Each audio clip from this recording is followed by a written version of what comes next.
Salve, salve! Seja muito bem-vindo a mais uma aula de biologia. E agora a gente vai dar continuidade àquele bate-papo sobre lipídios. Mais especificamente, vamos conversar sobre os grupos e as funções desses lipídios nos organismos vivos. Quer saber um pouco mais sobre esse assunto? Vamos nessa depois da vinheta.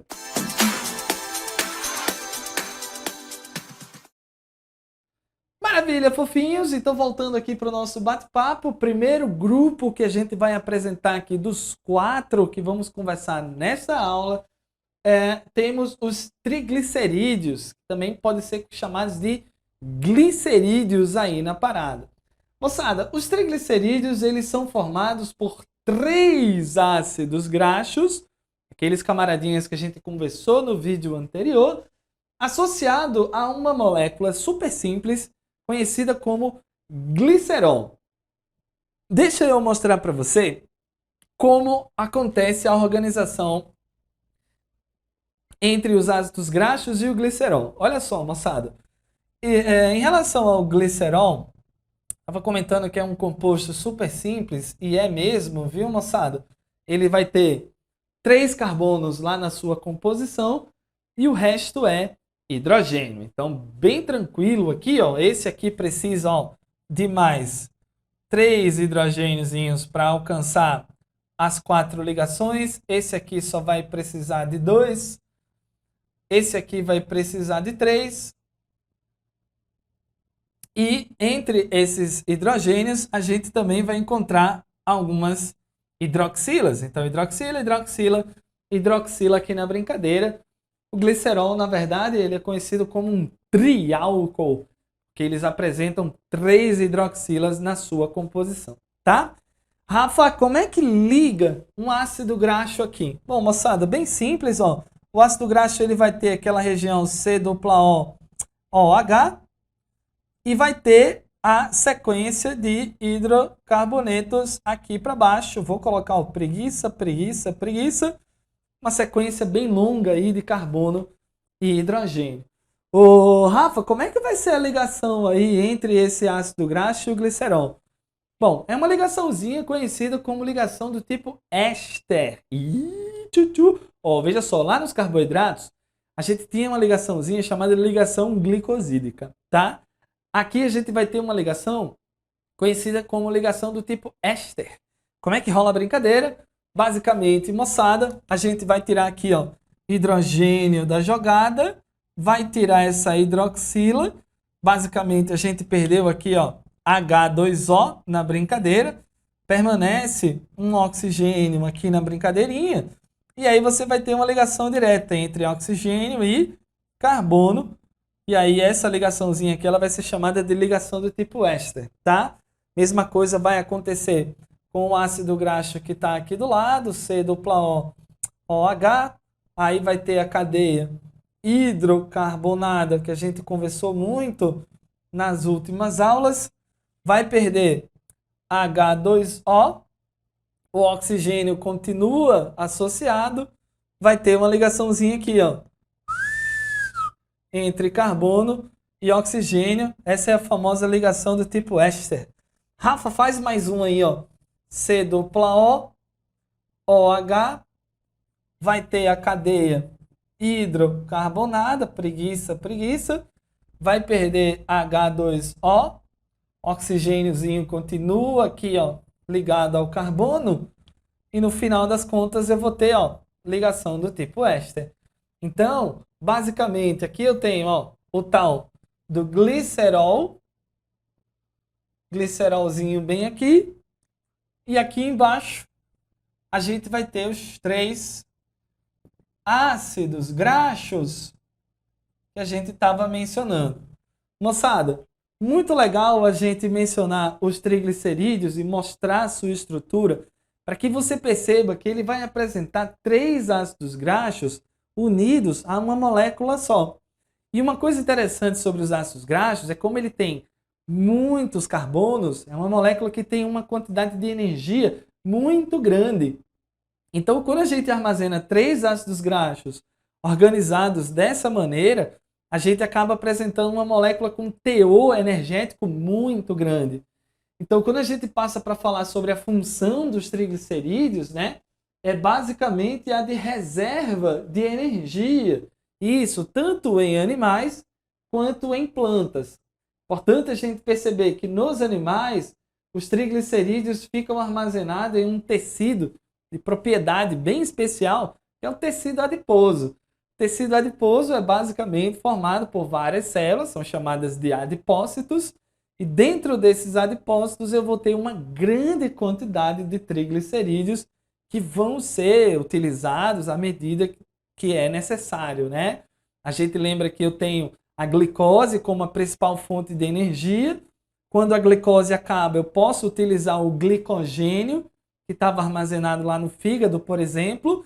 E se mesmo assim o glicogênio acabar, aí eu posso agora fazer a utilização de gorduras, né? Vou quebrar esses triglicerídeos e utilizar esses ácidos graxos como fonte de energia.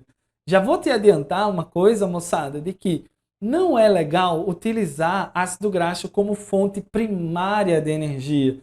Porque quando a gente quebra um ácido graxo, a gente produz várias impurezas.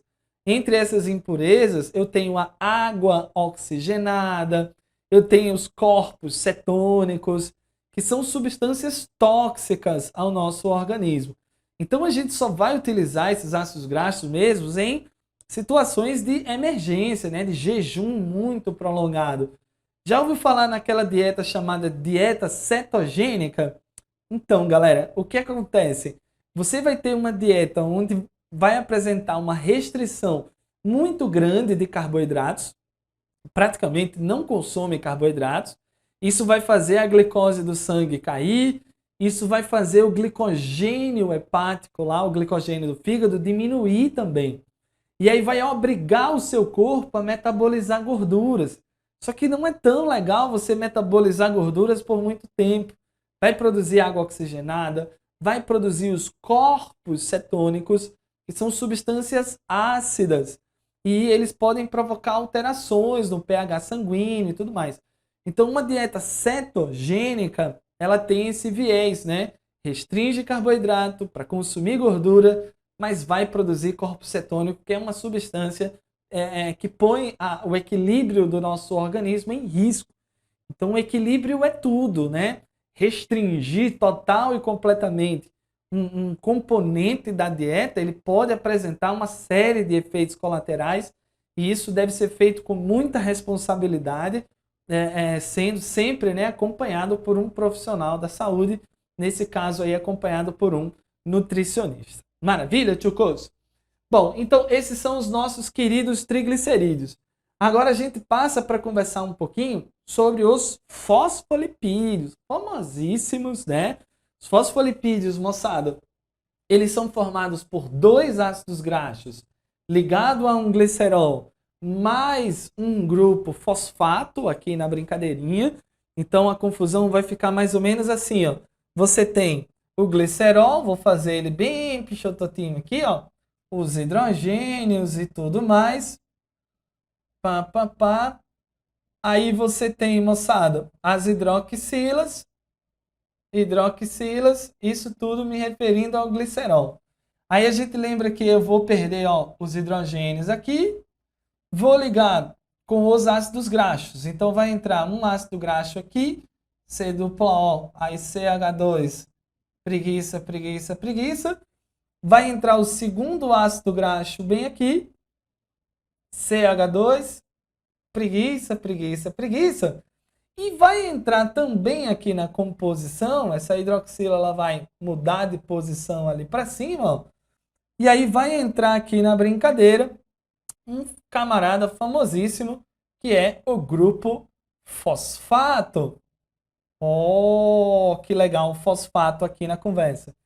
Então, o nosso fosfolipídio, ele se organiza dessa maneira. Tu vai ter duas perninhas, que são os ácidos graxos, e vai ter o fosfato lá em cima. É interessante a gente mencionar, moçada, que esse fosfato ele tem um caráter polar. E que as caudas, na verdade, todo o resto, ele vai ter um caráter apolar. E aí isso aqui vai ser muito importante para as aulas que a gente vai ter no futuro sobre membrana plasmática. Por quê? Porque os fosfolipídios, eles são os principais componentes das nossas membranas biológicas. Quando a gente chegar para falar um pouco mais sobre membranas, a gente discute melhor sobre isso. Mas antes da gente seguir adiante, eu queria te dizer uma coisa. Geralmente, a galera não representa o fosfolipídio dessa forma muito complexa. A galera representa basicamente assim, ó. Representa uma bola, onde essa bola, lá, moçada, vai ser o nosso grupo fosfato.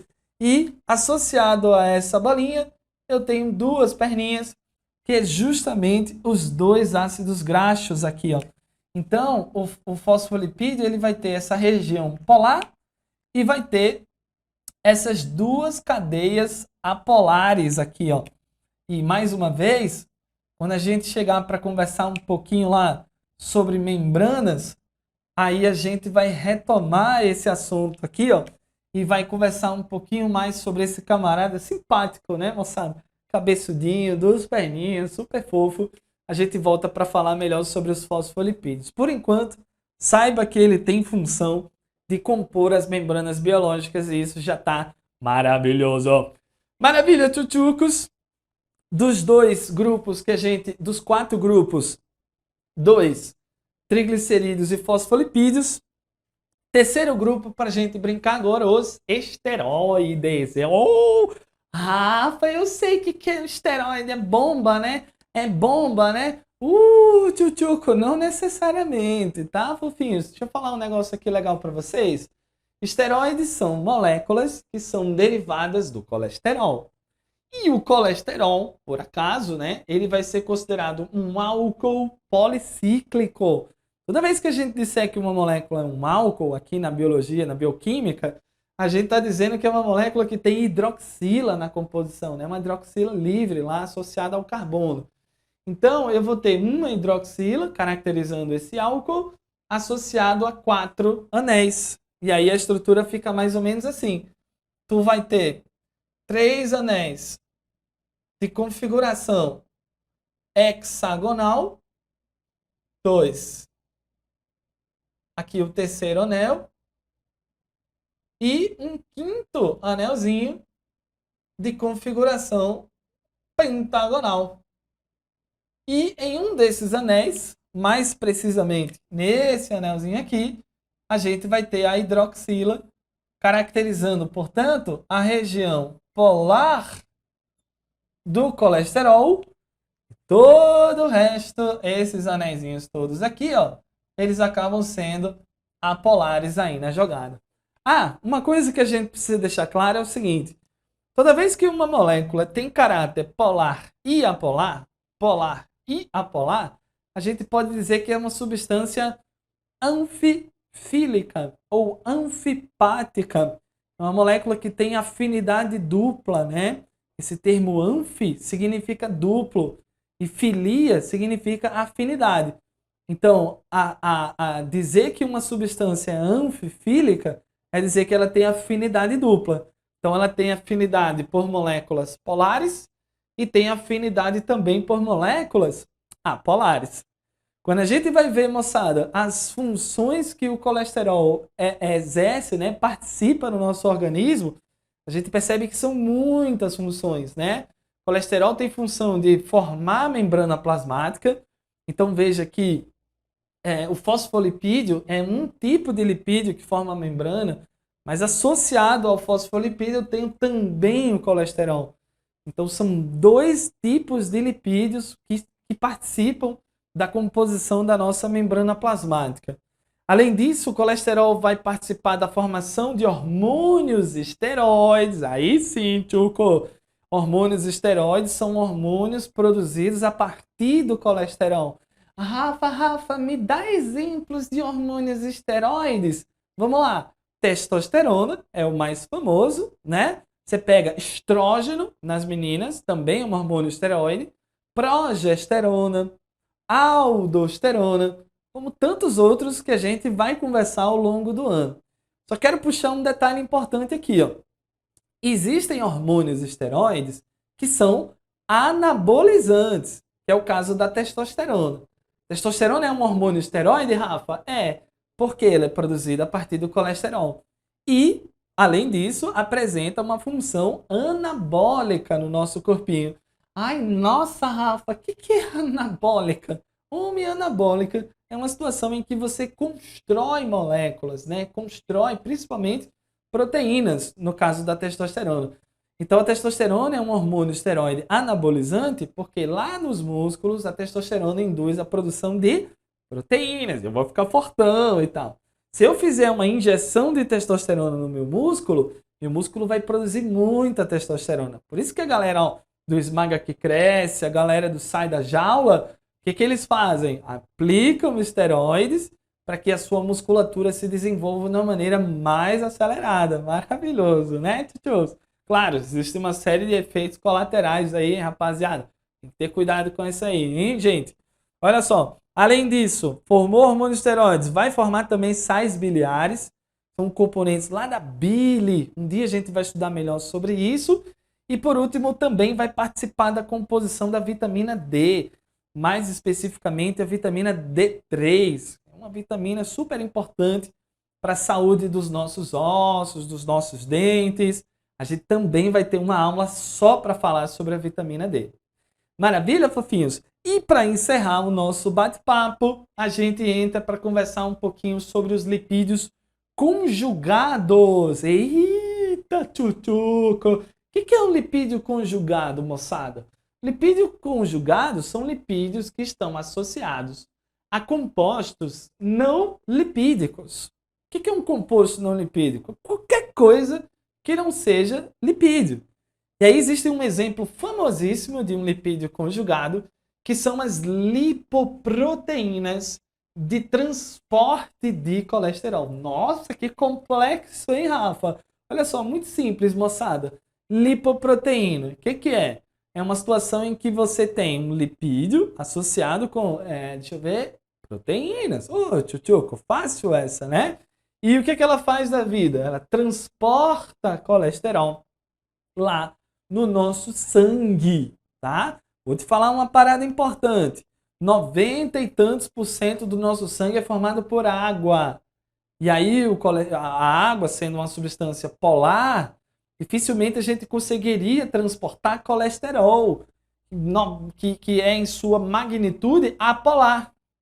Então o colesterol, tudo bem, ele é polar, mas é só uma hidroxilazinha bem pequena, né? O resto da cadeia é apolar na jogada.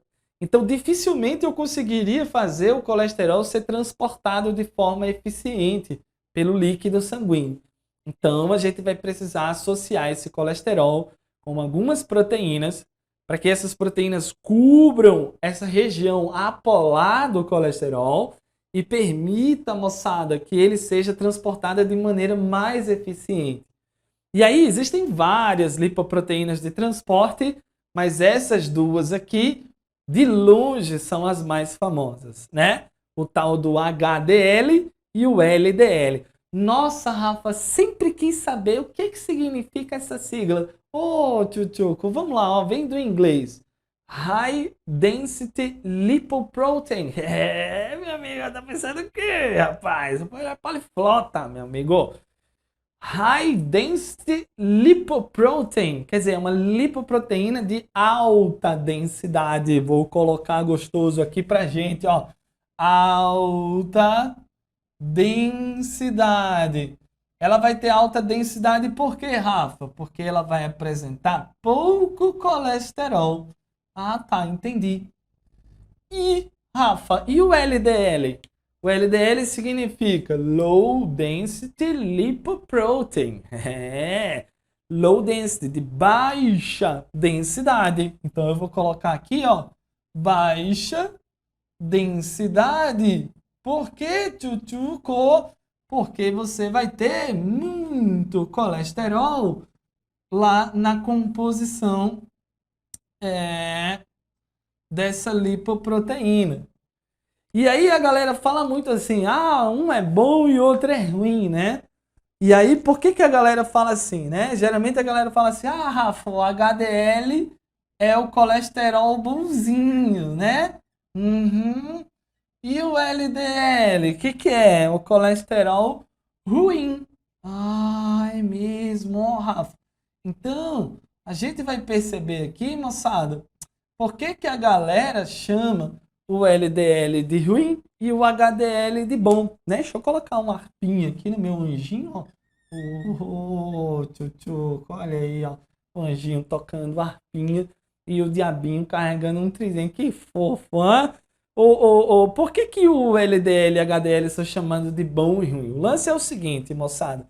O LDL, moçada, ele serve para levar colesterol para as células. Poxa, Rafa, colesterol não é importante? Colesterol participa de tudo isso. Então o LDL era para ser bom, né? Realmente, no frigir dos ovos, né? Teoricamente o LDL é uma substância boa. O problema, moçada, é que esse camarada aqui, ó, ele pode aumentar o risco de doenças, principalmente aquelas doencinhas cardiovasculares quando está em excesso, né? Comi muita gordura, muito colesterol, eu vou ter muito LDL circulando para distribuir esse colesterol para as células, mas o resultado é que isso pode ser bem perigoso, porque ele se deposita nos vasos sanguíneos, provoca obstrução total ou parcial dos vasos, e isso vai levar, no fim das contas, a quadros de doenças cardiovasculares. E o HDL, o que que ele vai fazer? Ó? Ele vai lá e remove o excesso de LDL. Por isso que ele é chamado de colesterol bom. Se ele remove o excesso, maravilhoso. Isso vai fazer o que, Jesus? Isso vai reduzir o risco lá, moçada, de doenças. Por isso que a galera gosta de dizer que ele é o colesterol bom e o camaradinho ali é colesterol ruim. Agora, isso está muito associado com o equilíbrio, né? Eu preciso ter níveis bem equilibrados dessas substâncias para que o meu organismo possa funcionar da melhor forma possível.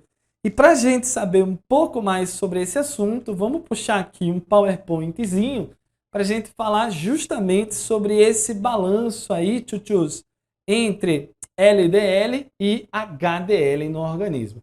Bom, somando os dois, vamos chamar de colesterol total, eu posso ter aí até 200 miligramas de gordura por 100 ml de sangue. Isso é considerado um nível normal.